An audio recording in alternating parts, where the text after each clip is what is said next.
I didn't really know what I was going to talk about today because I don't know. I actually just don't know. I have no idea either, so we're in the same boat here, like per usual. But you know what I was thinking? Do you ever get that feeling where you just don't know and your literal mind is just blank and numb? It's not because I've got that many different things going on. Yeah. But I just can't actually think of anything useful to say. But that's been me for the last 2 months. I thought you were going to say the last 2 years. Probably 2 years as well. That's just me in general, guys. That's how I live my life, not knowing what to say. No, but it's like a real thing, isn't it? Like, I've noticed everyone being a bit, I don't know, in the clouds. I mean, there's brain fog, isn't there? And that's a separate thing. But I guess what we're trying to pinpoint is just living day to day and going through the motions and not really knowing how you feel. Essentially, you just almost numb. That's how I feel, like numb to everything. But I don't normally feel like that. It's only been recently, I'd say probably in the last, like I said, 2 months. And there's nothing wrong. There's not like something dramatic that's happened in my life where I'm going like, oh, you know, when there's like something that actually happens in your life, maybe like a breakup or like something that throws you off. But nothing's been really wrong. And that's what I'm kind of, I don't sometimes even want to say it. Like, do I even say that I'm feeling a bit flat or that something's wrong when I actually can't pinpoint what it can be? But there's actually a name for that. I think, of course, there is a name for that. I knew that's coming. how we're describing how we feel, like flat, emotionally numb, not really knowing how we feel. It's more emotional blaring. So it's this sense of you can't really pinpoint how you feel because your nervous system is just low level activated consistently all of the time. So when we get our usual emotions, like you said, if something happens, even if it's not as big as a breakup or, you know, some crisis, we still get a response. But I think when you've got so many little things just happening all the time, over and over again, you just switched on constantly. And so that becomes your baseline and you just end up feeling numb and nothing because you can't make sense of all the different signals. But that's stress related as well, isn't it? Maybe you've had a period of time where you felt a bit more stressed than usual, but because it's not been something that's so impactful, like, oh my God, like this is going to really throw me off all of my plans and everything that I'm doing. I think a lot of people need to realize that even although nothing major's happening, maybe look at your routine, what's changed, and maybe you've had a couple of weekends where you felt a little bit more overwhelmed, and that can throw you off. I mean, that's happened to me. Like the kids' birthdays, both of the kids' birthdays were a week apart. I was a mess. Like those 2 weeks, I couldn't function properly. Like everything was so blurry in a way that I was like just focusing on one thing to another and then nothing in between was making sense, if that even makes sense. I know when you go stressed, you're absolutely right, it is to do with I go stress. quiet. But you go quiet, you literally like fall off the edge of a cliff and I'm like, babe, are you okay? Hello? And I'm like, I'm staring at a wall and I'm going, I don't know. Oh my God, but do you ever do that though? Oh like, yeah. Get out just stare at a wall. Yeah, I do. Like get out the bath. I get out the bath or the shower and I will sit there in my towel and just stare at nothing for ages and just be like, oh, right, oh, I need to move. I need to do something. That happens so much. Like I know when we say it out loud, it kind of like you remember of all these little things that you do in day-to-day life. But I have so many moments where I'm just like zoning out. And the worst is when I'm driving. I just like, I mean, I know where I'm going and I know what's happening. You just don't know how you got there. Don't you feel like that? The amount of times I got somewhere, I'm like, oh, I'm here. Like, but isn't that just like it's scary though, isn't it? Isn't that regulating your nervous system? What are we doing in that moment? I mean, there's loads of different things going on. In that moment in time, you're dissociating. So dissociation is a form of protection what your nervous system will trigger you into. So you've got your fight or flight system, but what other people don't really kind of associate with that is freeze or fawn as well. So you've got fight, flight, freeze, or fawn. I have no idea. So the different elements of what we can do. So fight obviously is when you get angry, or, you know, you react or you respond. And flight is when, you know, you run away, or you bury your head in the sand and you ignore what's going on. And then you've got fawn, where it's that people pleasing. You just go along with it even though you don't want to. You say yes when you don't want to say yes, or you haven't really got any boundaries in place. So that's like fawning. But then you've got freeze, where you just don't do anything at all and you dissociate. So, I feel like I do that a lot. yeah, and it's a nervous system response to stress, like you were saying. But does that mean that I can't handle stress? It's not about not being able to handle stress, because stress is part of life. For, you know, example, it's part of everyday life. I think where we struggle, especially as women, I know me and you do this all the time, is we just say I'm stressed and you just get on with it as though it's normal. It's like, oh, I'm stressed. Oh, it's busy today. I've got so much on. I've got the kids' birthdays. So I'll just keep going. Like it's a part of your personality at that point. Exactly. It becomes a part of your personality. And then it's not that you can't deal with stress well. It's that you've got no outlet for it. So your body will go into a learned response, whether it's, you know, fight, flight, freeze, or fawn. Try saying that quickly. I couldn't. You know, I dissociate a lot. It's when you just switch off because you are just trying to survive every day. But oh God, that is, what the hell? That is so like difficult in every way. I don't know. I constantly have to worry about freezing now. Like I'm just like, like what's happening? But I feel like I do it a lot. And is there something wrong with me? Do I have to literally look inwards a bit more? I don't know. I'm trying to look back at my life. You know, I'm calm. I'm where I want to be. You know, I'm not stressing about something major. Yes, I'm making some plans for the future, which maybe that has something to do with it, as like I'm constantly thinking of the future, which we don't like to do that. We need to kind of live in the present. I don't know if that has impacted me the way I've been probably for the last 2 months, I'd say, because there has been constant plans on my mind. And I think that's important to mention to people, because they'll probably be in the same boat like I am, maybe planning something for the future, maybe getting another job, maybe changing something in your situation that's not major, but you are still looking ahead rather than living in the present. I think a good way to look at it is thinking about it in terms of, you know, the loads we've spoken about, cognitive loads, for example, and the different types of loads that we have on us. Essentially, it's breaking down your stress. So people think of stress as a big stressful event, or, you know, something that's happening that is hard to deal with. Actually, stress can be those low level activations day to day, like anticipating a move or anticipating something in the future or something coming. You're worrying, it's that. And it might not be worrying as though I'm feeling anxious and it's a negative emotion, but it's still activating your nervous system, and it's that low grade activation. It might not manifest into a noticeable emotion such as worrying or feeling anxious.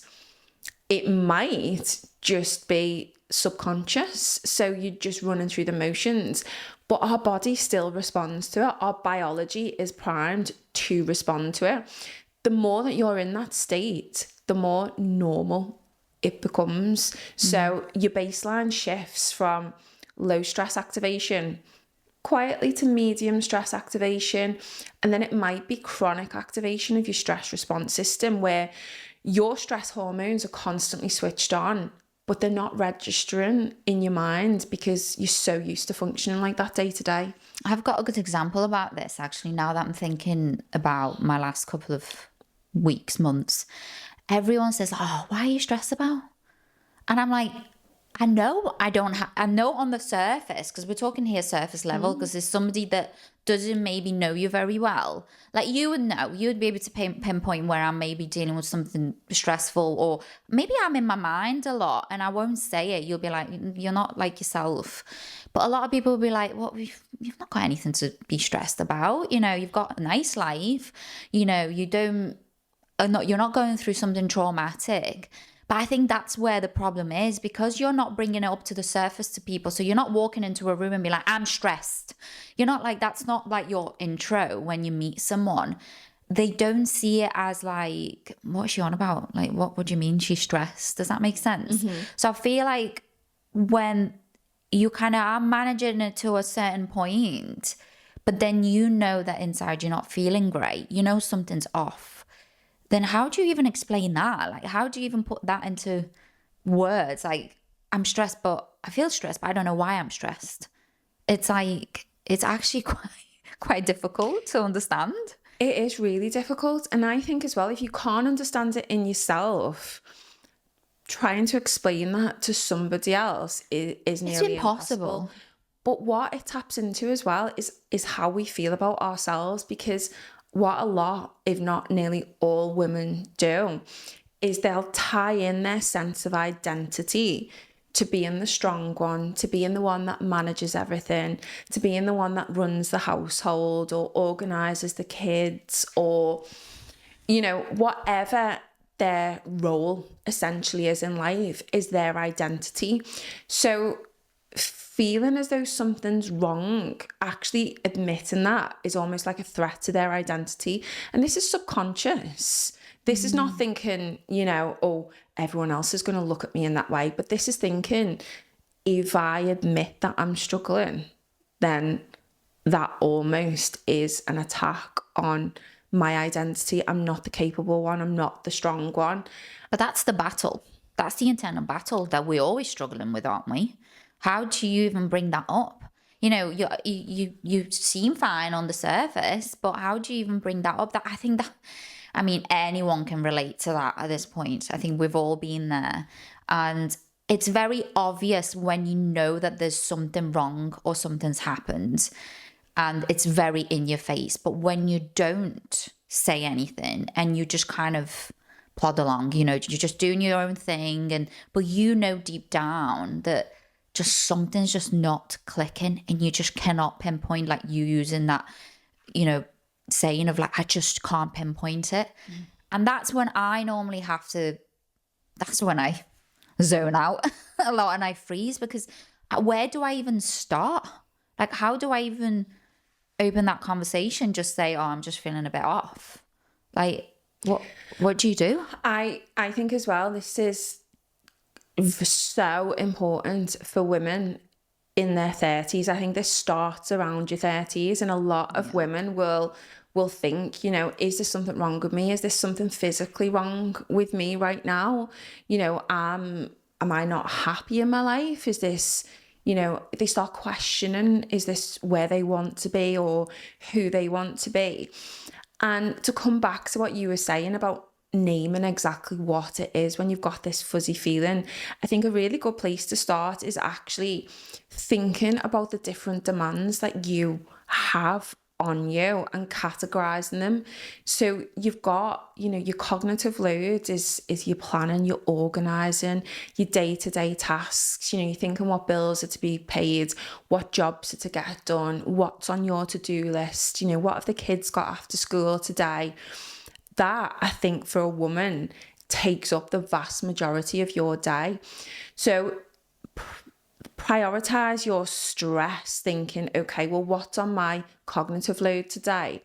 But what a lot of people miss is that emotional load as well. So thinking about holding and managing everyone's emotions and, you know, juggling different people, but also your own fluctuating emotions, and thinking about actually how do I feel right now, starting to notice some internal signs and triggers. But does that have anything to do with ADHD? Like that scattered, constant up and down, thinking about a million things, and then you just go, ugh. And then, because that's what I'm like. I can go through really high level of stress of being like, oh, and everything gets done, right? But then, then I've got a really big drop. And then I just like, I don't want to see anyone. I want to be by myself. And it's like that emotional load that I just need to stare at a wall. It's become too much, so Yeah. your body literally just shuts down. It's so interesting that you brought ADHD up, because a lot of women will get to our age and think that they've got ADHD. I definitely think I've got it. And No. I mean it. Like, you try and have a conversation with me and see if we can finish it. Just give you that task.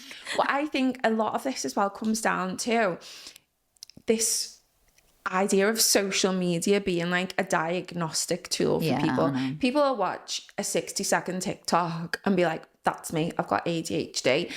However, I'm not actually denying the fact that a lot of women will mask perfectly until they hit a certain age. So a lot of women won't be diagnosed autistic or ADHD until later on in life, because they mask so well. They fit into social circumstances. They can copy social interactions.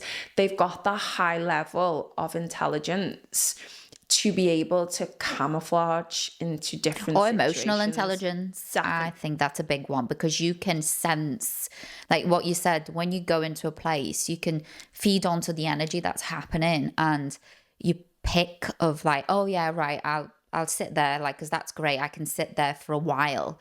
But it's what I've noticed, like you said, over 30s, 100%, I have noticed in my life a big change in like the way I deal with things, the way I show up for myself, for my family, for my friends.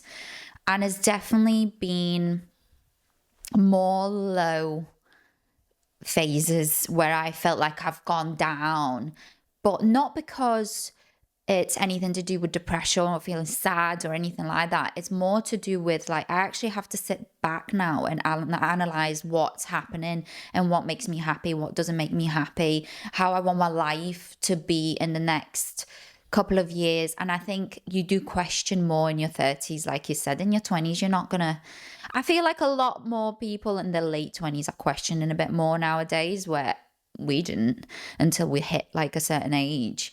But there's more pressure now to think earlier on of how your 30s are going to be and what you're going to do in your 30s. That's social media though, isn't it? Because that is that comparison culture of seeing what other people are doing. But I also think this comparison culture and, looking at what people are saying on social media, people will worry, just coming back to the ADHD thing, oh, I identify like that, I must have ADHD. But I think aside from the ADHD, what a lot of women will be experiencing that shows up as similar symptoms as ADHD is this presentation of never being able to fully finish sentences or fully finish tasks or start tasks, or, that procrastination, putting things off, avoiding scenarios. And it might not necessarily be down to ADHD, but because they've seen similar symptoms come up online, they might just associate themselves with it. But it comes down to this cognitive, emotional load, anticipatory load, that constant feeling of being switched on. Our nervous system is constantly activated, but we don't have the coping mechanisms because it's just become our normal baseline. And I think that is harder to manage than if you were put in a crisis situation. So say a crisis situation happened, our inbuilt survival system would deal so well with that like just like I have to deal with it. You do, because you take over. It's automatic. It kicks in. You like, I know what to do in this situation.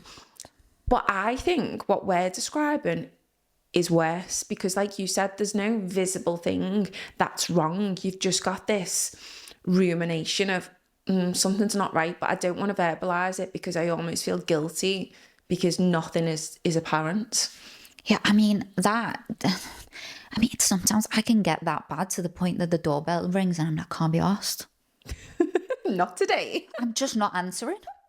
And I know, like, again, I'm like, what? Why am I being like this? Like, I can have a freaking conversation with someone. Do you know what I mean? But it gets that bad sometimes that I'm like, no, because in that moment, I am so like in my head that I can't even probably concentrate on having a very normal, like, hi, bye, thank you sign for this and like a simple Do you know, conversation. do you know what's so funny? I totally get that because, sometimes I can't even face opening a voice note because a voice I'm note so glad you said that. literally can't. Because it feels like social interaction. And on those days where you, like you've just described, you cannot face anybody, even listening to a voice note is too much effort. It's an interesting one because I look back at my patterns and is that stupid? But I'm sure a lot of women will relate to this. Like going in the kitchen and opening the dishwasher and starting to, unload a dishwasher. I will not unload that dishwasher fully unless I've already been around the house. I would have gone to the bathroom, I would have gone in the lounge, I would have chopped my cushions, I would have come back, I would have picked up something else, and then I've still not unloaded that dishwasher. And I know I'm laughing because is that ridiculous? But there's not one time that I've noticed now that I'm analyzing myself a little bit more, which before when I was younger I didn't care to like look into deeply like into my behaviors. But now that I'm thinking about it, I genuinely cannot finish a task fully until like I've done about other 5 tasks. I'll finish that eventually, but it's like cleaning a whole room, tidying up a whole room. If I just focused on one room, I probably would have finished it quicker, but I can't because I'm always out that freaking room doing something else because I can't concentrate. But then that's why things become overwhelming. And I'm saying this absolutely resonating with what you're saying, by the way, because I do it as well. I will open my phone and I will start looking for something, say like the number for the doctors. And then before I know it, half an hour's gone by and I'm down a rabbit hole of something else because I'll think, oh, I'll open my phone and I'll think, oh, I need to do that now. And my mind just goes off on a tangent. And I think a lot of people will be able to resonate with that. But having said that, that is when our life becomes overwhelming. That is when we start to get the feelings that Then you we're don't want to do extra- anything at that point. and you don't know how you're feeling.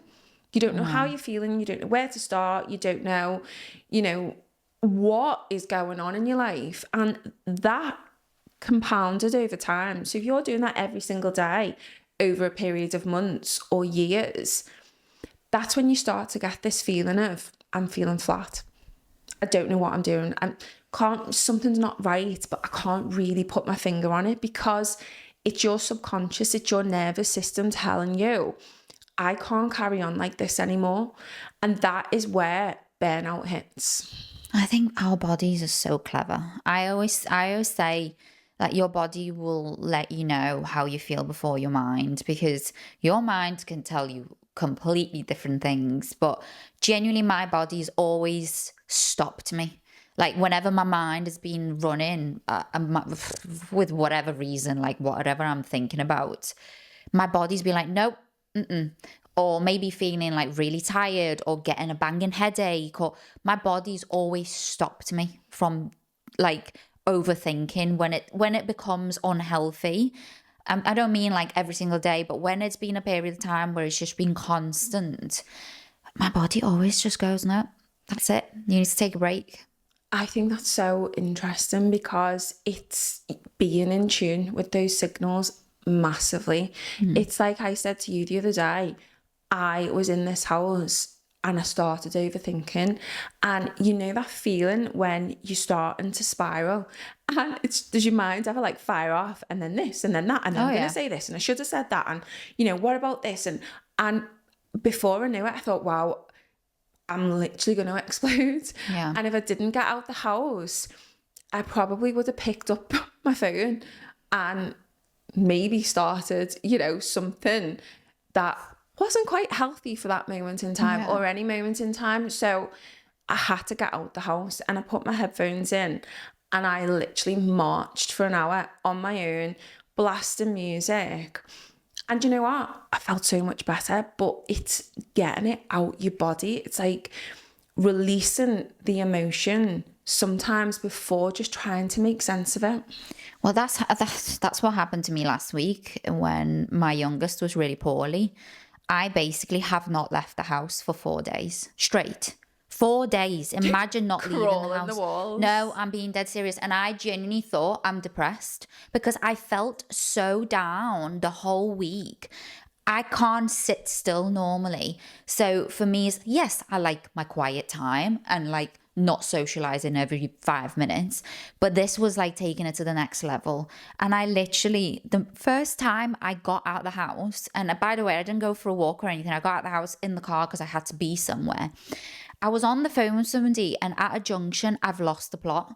I was like, I cannot even have this conversation with you right now because I'm at a junction. I was like, what do you mean? Like, of course you're at a junction. That's very normal.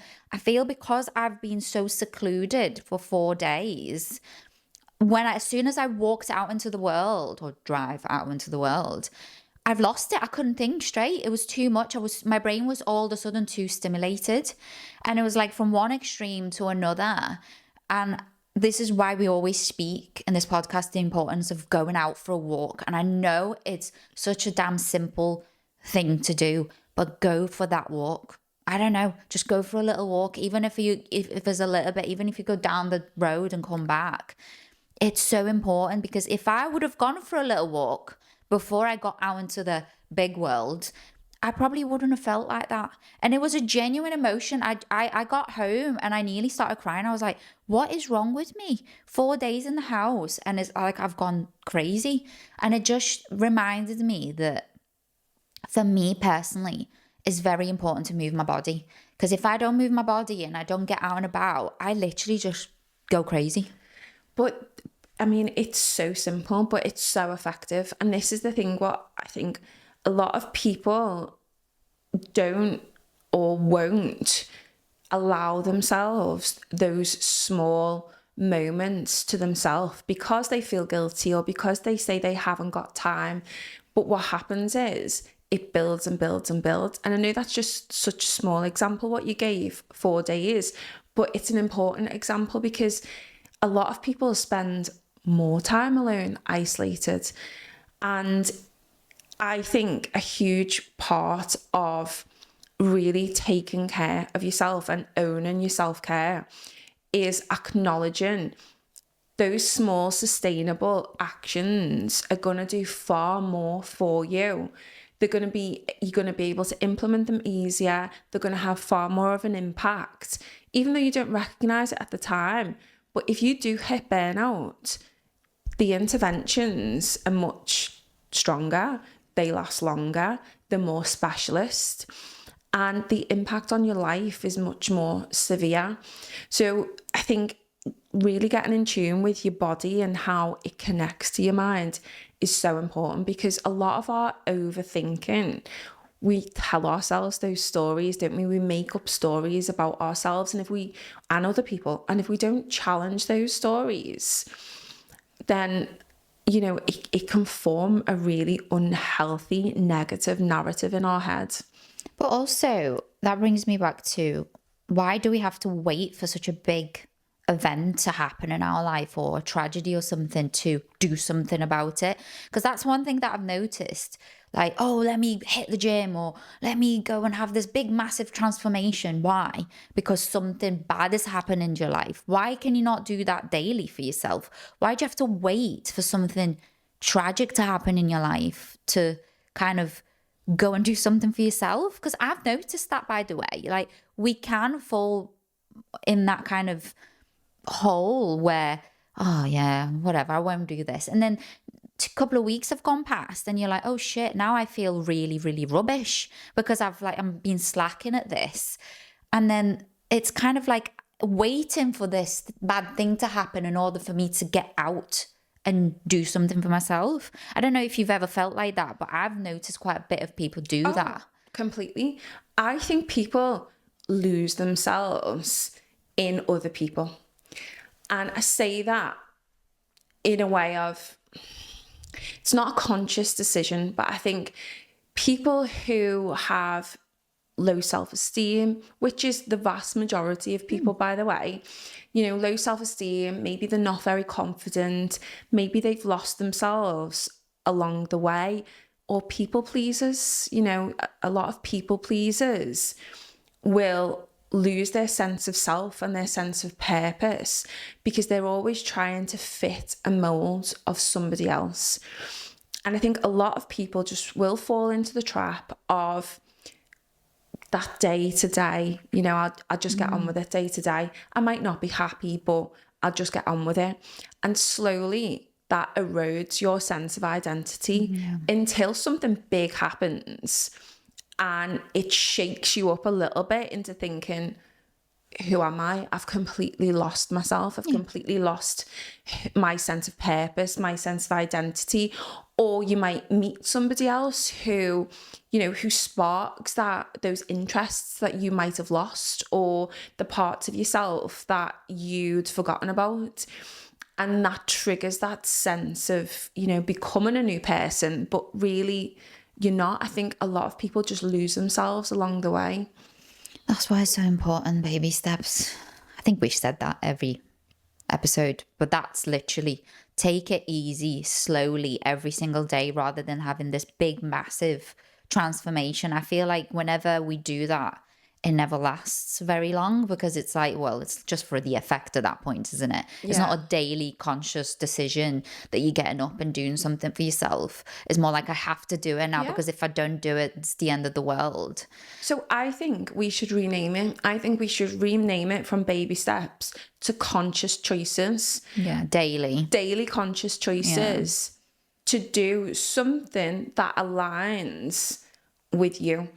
It doesn't have to be big. It doesn't have to be dramatic. We're thinking small. Yeah. It might just be, switching off from work. So one for me, which I've noticed massively at the minute, I'm working like 16-hour days. Yeah, you need to switch off from work. I do. I'm telling you that. I'm telling you, you need to switch off. But I know that I do, but I just find it impossible to at the minute. So I get up, I switch my laptop on at 6 a.m. Probably 5 a.m. because I'm in the gym at 6 a.m. I go to bed with my laptop. I can't even deal with people at that time. How are you doing that?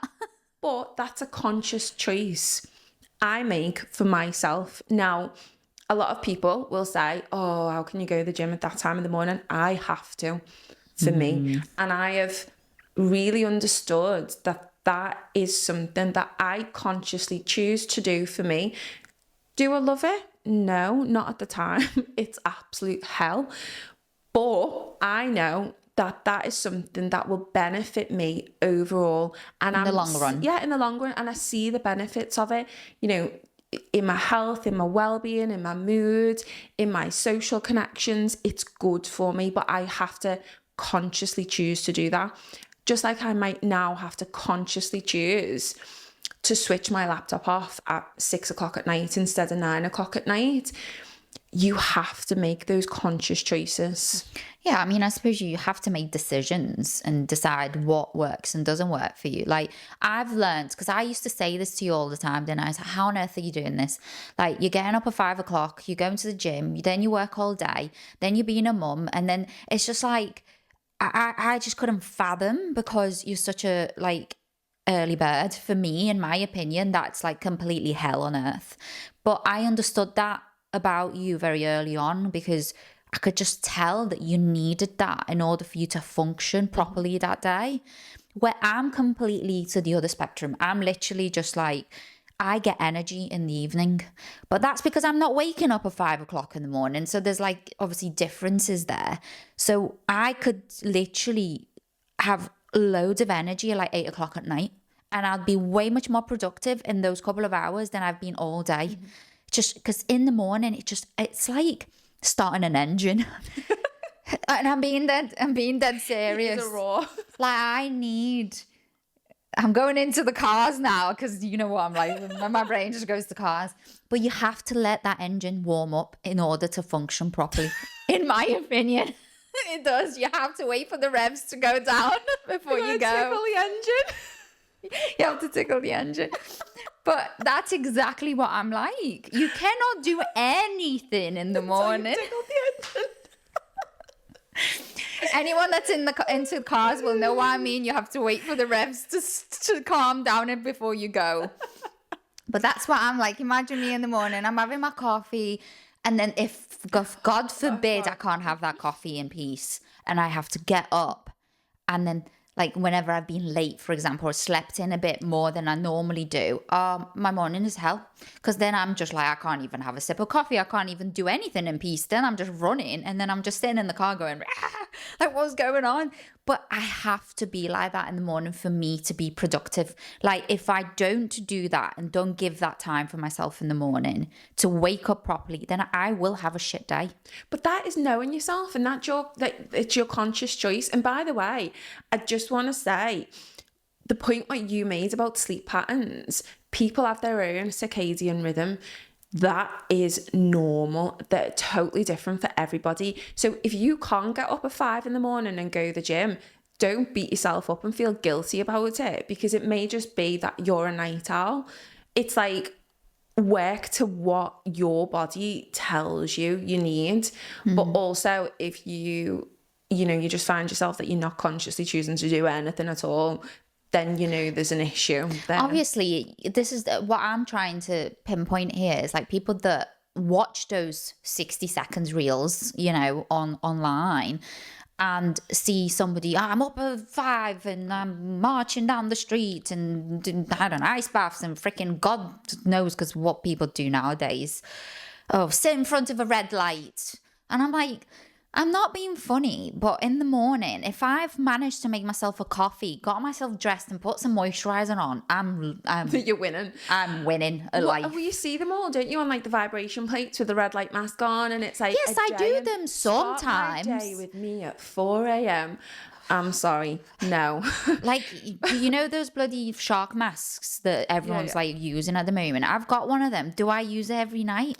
No. I am using mine every night. No, I'm not, because I am. I'm just like... I've got mine on with my laptop in bed. Well, there you go. She's multitasking. You fell asleep with one the other weekend. I fell asleep with one on. That was probably about 8 o'clock at night. I literally have proof of Kay in bed next to me, hold it like she's hugging herself with her shot with my mask that time, and I just looked at her and went, is she asleep? And I was like, wow, she must be feeling so peaceful right now. I was like, with those bright lights on as well, I was like, wow, okay, she's tired. That's like me. I cannot stay awake past 9 o'clock because at night. You're up at like 4:30, 5 o'clock in the morning. Oh, do you know what really got me the other day? I actually posted it on our socials. I hate the way people are like, just go away. It was actually spend 3 hours a week by yourself, not with any people. Get to know yourself truly inside out. I was like, I'm sorry, you do not have the same 24 hours in a day exactly that I have.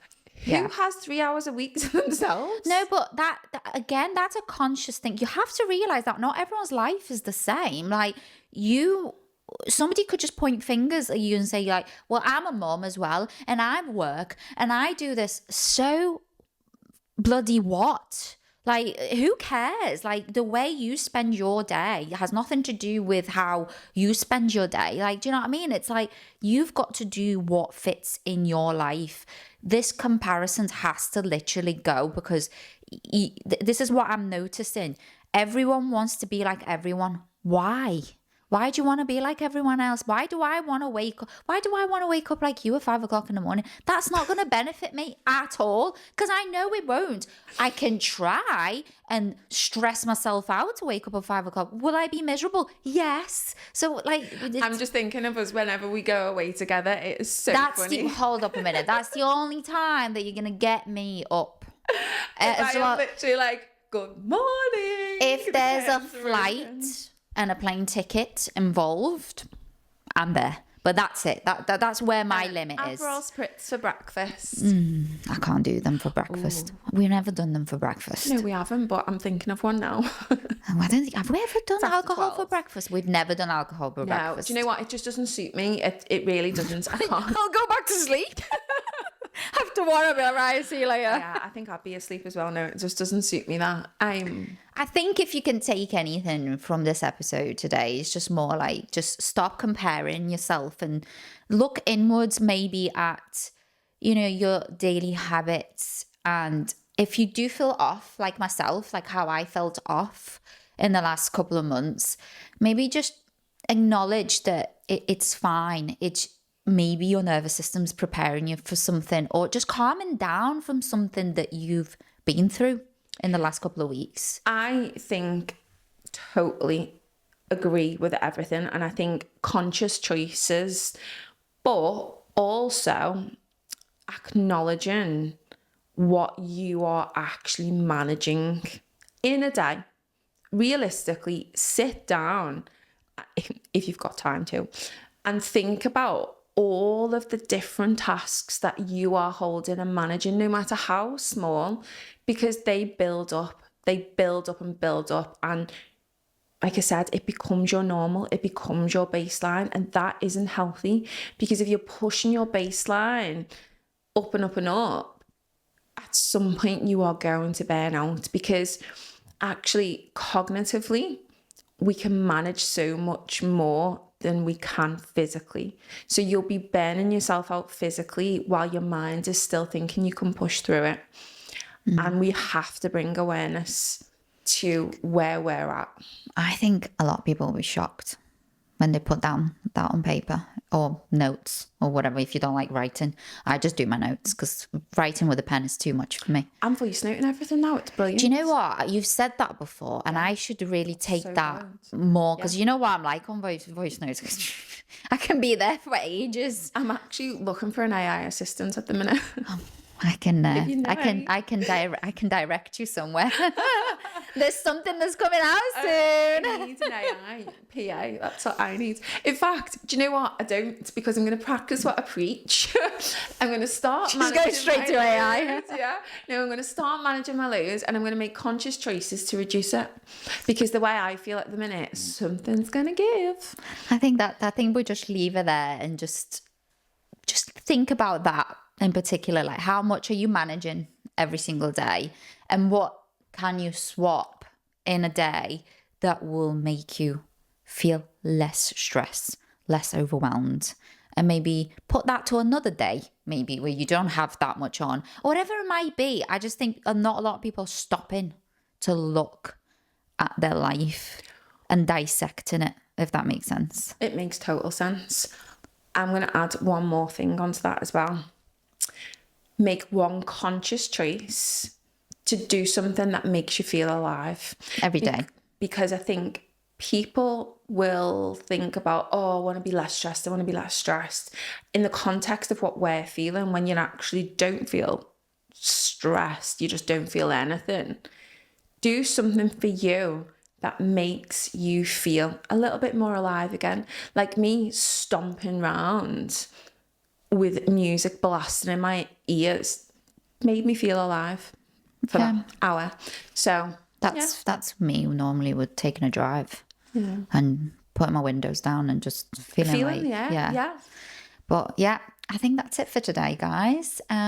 We'll see you next time. See you next time. Bye. Bye-bye.